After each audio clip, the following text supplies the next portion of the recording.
I just weighed anchor and I'm gonna head over to Oriental now through this. There's like a little river that gets there.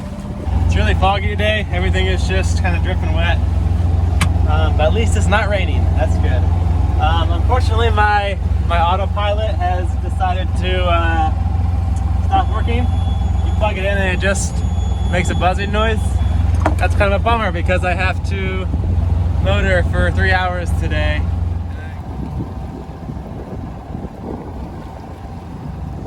Coming up on Oriental. Lots of sailboats out here.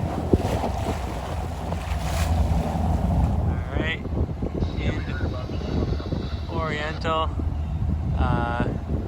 Looks like the anchorage is super tiny. Don't think I'd anchor on the inside here. There's supposed to be a free dock up here, so I'm looking for it. Sailing into the town of Oriental, the first thing you notice is the giant shrimp boats. They're pretty neat, but kind of smelly. Then you go a little further, there's some nice marinas, and I ended up staying at the free town dock, which lets you stay for the first couple days. Oriental is a sailing town, and lots of friendly people stop by on my boat to say hi, and some even recognize me from my videos. After a good night's sleep tied to the dock, I began planning the next step to haul out Pickle. I knew I wanted to haul out the boat because I'd be taking a break from sailing for the winter. I thought it'd be a good idea to let the boat dry out and not have to worry about cleaning the bottom, and it'd also give me the opportunity to apply some fresh bottom paint, remove some old unused through holes, repair a leaky seacock, and give me a break to do that ostomy surgery I had. Also, I figured a little break on land would give me kind of some renewed passion when I started sailing again in the spring. My first thought was to have the boat transported to my parents' property a few hours away in Durham. I wanted to find a used trailer. I inquired about getting a new one, and it was going to cost about $9,000, really out of the budget, I thought. I did find a trailer nearby that looked like it could be promising. It was listed for $2,500. When I looked at it, I saw a lot of things that kind of looked like red flags to me. I didn't have a ton of experience with trailers. I'm sure some of the issues are things I could have gotten away with, and the other things could have been fixed. But not having a lot of experience, I didn't really want to spend a lot of money on this project that could take up a lot of time and more money, not knowing what I was getting into. So I ended up passing on that. So after that, I ended up switching gears and looking more into boat yards, and they're pretty reasonably priced in the area. There are two really well-respected yards in Oriental. They're called Deaton and Sailcraft. Unfortunately, when I talked to them, both of their yards, their do-it-yourself section of the boat yard was full, so they weren't able to help me at that time.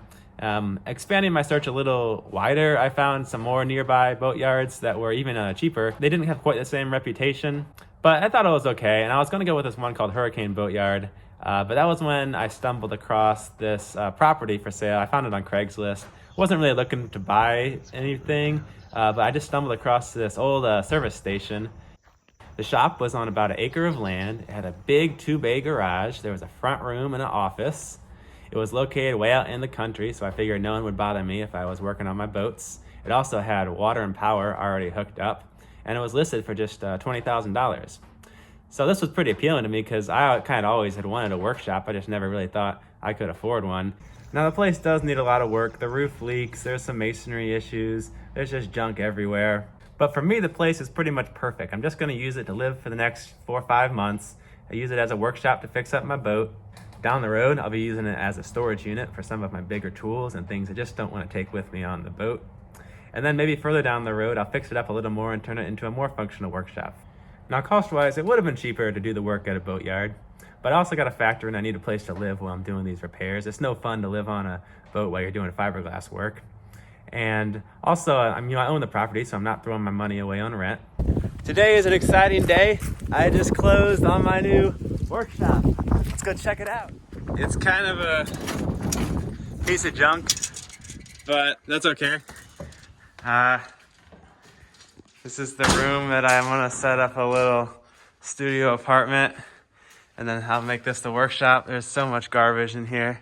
It'll take a while to empty it all out, but I'll get through it. Let's see if I can get this door open. Cool. Nice. So I'm gonna put the boat out here. This will be fun going through all this stuff. I Found an old sewing machine. Let's take a look at this guy. Well, that could be useful for some later duty sewing projects. I wouldn't count on that thing working. Lots of tools. Wrenches are always useful. I got a lot of spark plugs. If you need spark plugs, hit me up. Windshield wipers. Don't really need those on my boat. Always good to have a spare toilet. Man, there's so much stuff. Oh, we got booze. All right. What else we got in here? We got some tires. They're probably all garbage. We got... Oh, this is a nice little workbench. Oh, little trolley moving stuff around. I'll keep that thing. Some microphone stands, more toilet parts, essential. I like this little workbench here. It's even got a light. And we got power and water in this spot. So this door looks like that one's not opening up. So, but we got one working, that's good. There's some window I need to fix. Some of these bricks are falling. I don't know what this thing is. Is this the thing that lifts the cars up and down? That would be kind of useful to have. I hate paying to have stuff done on my car. And then there's a little, back into my little studio apartment. We got a room back here, and there's this, I can't really see in here, it's kind of dark, but there's a safe. It's really old. Don't really have anything too valuable. Looks like some kind of furnace. And I don't know, this thing's like a super old school cash register type deal. Oh man, I'm so excited. Oh, and you got your basketball trophies. You gotta have those. Wouldn't go anywhere without those things. And I'm digging this fan. Hopefully that'll be nice to have. We got some records. Super old tractor. All right. Going for a ride in the tractor. Woo.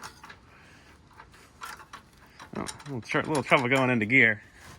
That thing moves. I don't know how I'm gonna get rid of this thing. I think this thing might be staying. Of course, we got even more toilets. This guy was a toilet collector. Got a shower over there. The witch's cauldron. Always good to have an antler collection. Some insulators. Today's task will be to try to fix this masonry that's falling apart.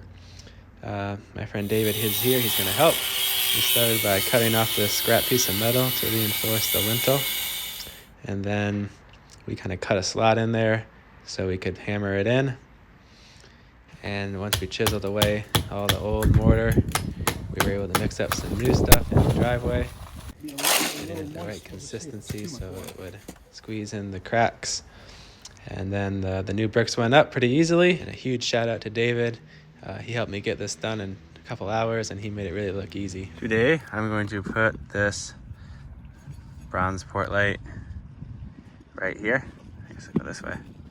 And then I'll be able to see out the front of my boat. I guess a lot of people do too, but I think one will be good enough. It's a little bit of a camber on this, but I think I'll put enough, just pack a bunch of beetle tape, it should be fine. I think it would be the same amount anywhere where I put it.